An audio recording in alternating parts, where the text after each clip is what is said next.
السلام عليكم الاخوات، كي دايرين؟ لاباس عليكم؟ نتمنى تكونوا في اطيب الاحوال ان شاء الله وفي تمام الصحه والعافيه وانتم كتشاهدوا هذا الفيديو. فاليوم جبت لكم هاد الطارت او سيترون او لا طرطه الليمون اللي كتجي رائعه وزوينه بزاف. فبقوا معايا باش تشوفوا طريقه التحضير والمقادير ان شاء الله. فغادي نبداو ان شاء الله وعلى بركه الله. غادي ناخذ واحد الكاسرونه هي الاولى، غادي نوضع فيها واحد 100 غرام ديال الزبده. كما كانت النوعيه ديال الزبده، بغيتو ديروا المارغرين اولا ديال البواطه اولا زبده سبيسيال، كل واحد والمقدوريه ديالو. كنحتاج هنا 200 غرام ديال البسكوي. هانتوما البنات، هنا البسكوي عاوتاني اي نوعيه كتفضلوا نتوما. كنطحنوه في هاد الهاشوار وكنضيف عليه هذيك الزبده اللي ذوبنا قبيلات. كنرجعوا الهاشوار باش كنطحنوه مزيان، يعني واخا تنديروا ديك الزبده كنرجعوا الهاشوار باش يعني ديك الزبده تلبس مزيان في داك البسكوي. وإلا ما كانش عندكم الهاشوار فوضعوه في واحد البلاستيك غذائي وغير دقوه مزيان بالمهراز اولا غير كسميتو بالمدلك راه كيتصدق. هنايا خديت هاد اللاطه اللي كيتحل القاع ديالها كيتحيد. هنايا درت لها داك البلاستيك الغذائي حيت ما غاديش ندخلها للفران، واخا ندخلوها للفران يعني البلاستيك الغذائي ما تيصرى ليه حتى شي حاجه. هنايا غادي نحاول انني نقاد هذاك البسكوي، نقادهم مزيان على هذا الشكل هذا في الجوانب، يعني كامل داك البسكوي نحاول انني نوصلو لجميع الجوانب. فانا كانت عندي هاد الصينيه كبيره تبارك الله، ولكن واخا هكاك كفاه البسكوي وجات كتحمق صراحه، جات زوينه بزاف. فهانتوما البنات غادي نبقى على هاد الطريقه حتى غادي نلبس كامل داك المول ديالي بالبسكوي، وغادي نرجع معكم ان شاء الله باش نديرو تتمه المقادير. هانتوما يا البنات بعد ما ساليت غادي نحطو على جنب وغادي نبداو ان شاء الله. غادي نجيب واحد الاناء وغادي نوضع فيه. هانتوما البنات بقاو معايا باش تشوفوا المقادير. هنايا غادي ناخذ واحد الاناء وضعت فيه المبشور ديال الحامض. عندي هنايا 3 ديال الحامضات، 3 ديال الليمات. كناخذ منهم المبشور يعني القشور ديالهم لو زيست ديالهم. غادي ناخذو ونحكهم مزيان، ناخذ غير داك القشره الصفراء ما ناخذش القشره البيضاء، وحتى كنسالي كامل. غادي نوضعو في واحد الكاسرونه وغادي نعصر دوك 3 ديال الحامضات، غادي نعصرهم حتى كيعطيوني واحد الكاس ونص ديال الليم. هانتوما البنات غادي نعصرهم. بعد ما عصرت غادي نشوف شحال الكميه اللي غادي تعطيني. هما عطاوني كاس عبار ديال الحامض. غادي نصفيه حيت هذاك العلف ضروري يا البنات ما نديروش. فهانتوما البنات هنايا غادي نزيد واحد الكاس ونص ديال الماء. ضروري ما غادي نديرو الماء باش كيكاسي لينا داك الجهد ديال الحامض.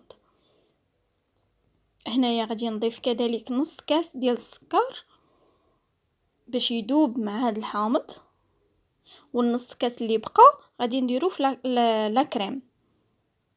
غادي نحطهم على عافيه مهيله ونخليهم تيتجانسوا مع بعضياتهم ويذوب ليا داك السكر. هنايا خديت هذا الاناء وغادي نوضع فيه داك نص كاس ديال السكر اللي بقى ليا، وغادي نوضع كذلك البيض. غادي ناخذ هنايا بيضه كامله وجوج، غادي ناخذ منهم غير الصفار، يعني بيضه كامله وجوج صفار بيض.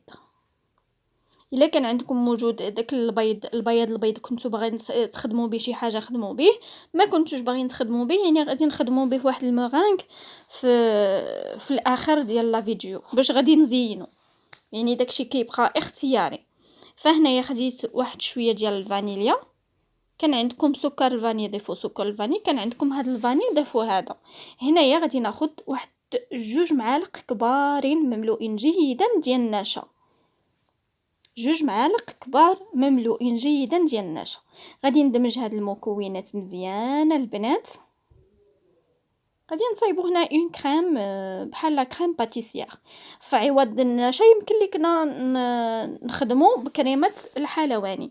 فانا هنايا باش تكون اقتصاديه حيت ماشي جميع المنازل كتكون متوفره عندهم كريمه ديال الحلواني لا كريم باتيسيير، يعني قلت ندير النشا، وديجا النشا ما غاديش يبان المذاق ديالها هنايا نهائيا حيت داك الحامض كيغلاب عليها، وزدنا ليها ديك الفانيليا كتكاسي لينا داك المذاقات، كتجي غزاله صراحه، كتجي منعشه هاد لاطاخت. ها نتوما البنات، هنايا بغيت نزيد نعززها بالنكهه ديال الحامض. الا كانت عندكم ما كانش عندكم ماشي ضروريه. ها نتوما البنات، دابا المكونات راهم تجانسوا، غادي ناخذ ديك الكاسرونه وغادي ندير الصفايه، وضروري البنات غير نبدا نخوي، نبدا نحرك دغيا باش ما يطيبش ليا داك البيض. فانا وضعت انا غير نص كميه، خلطت عاد غادي نزيد نكمل. ها نتوما البنات كيف ما كتشوفوا معايا، رجع داكشي كامل الخليط في الكاسرونه وغادي نخليهم على نار مهيله، ونبقى كنحرك حتى كنتحصل على هذا القوام هذا. وغادي نوضع واحد المعلقه ديال الزبده غير ديال البواطه، كانت عندكم حيوانيه وضعوا حيوانيه، ما ديروش غير المارغرين. هنايا كنحرك مزيان وغادي نوضع الخليط ديالي فوق داك البسكويت. ها نتوما كتشوفوا، وغادي نوضع الخليط ديالي على هذا الشكل هذا. كنحاول انني نزرب دغيا حيت راكم عارفين دغيا غادي تجمد معانا، ونحطها في الثلاجه. نحاول انني نوزعها مزيان على هذا الشكل هذا كيف ما كتشوفوا البنات، وندخلها للثلاجه كتبرد.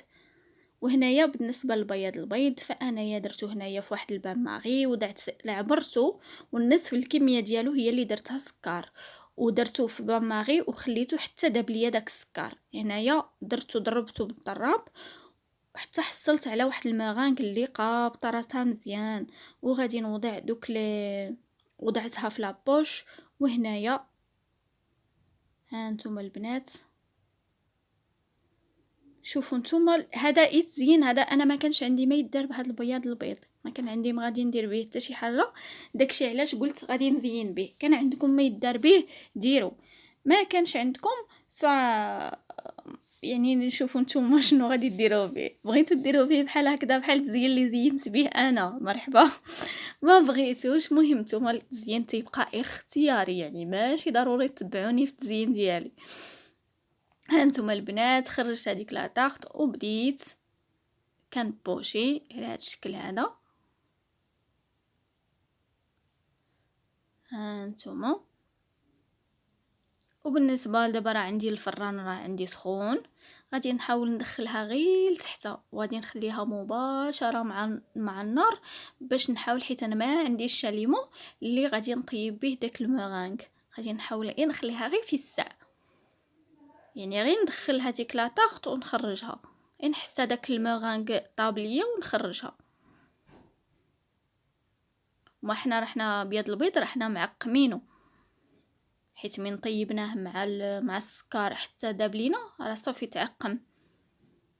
فهانتوما البنات، وهنايا كان عندي حتى اللوز ايفيلي حتى هو زينت به في الجوانب. وبعد ما طيب داك المغان كان هذا هو الشكل النهائي ديالها، تجي زوينه بزاف. كنتمنى انكم تجربوها وتنال الاستحسان ديالكم والاعجاب ديالكم.